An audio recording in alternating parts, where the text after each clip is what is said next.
अगर आपको ज़िद्दी खांसी है और आपने सब तरीके के इलाज ट्राई कर लिए हैं, antibiotics, gargle, steam, cough syrup, तो एक बूस्टर इलाज ऐड करिए। इसमें आपको 4 से 5 चम्मच शहद में 1 चम्मच अजवाइन, 1/4 से भी कम कलौंजी और 1 से 5 तक पत्ते, तुलसी के पत्ते ले लीजिए, आपकी कन्वीनियंस के हिसाब से, क्योंकि तुलसी मुझे सूट नहीं करती है तो मैंने इसमें नहीं डाली है।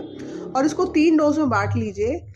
1 से डेढ़ चम्मच आप फर्स्ट डोज़ लेंगे और दूसरी 2 डोज़ जो लेंगे वो 1-1 चम्मच लेंगे। मुझे 1 दिन में फ़ायदा मिला है, मैं बहुत परेशान थी, मुझे कफ़िंग बहुत ज़्यादा हो रही थी। जिन लोगों को ये प्रॉब्लम है ट्राई करके देखिए, बहुत ही इफ़ेक्टिव इलाज है।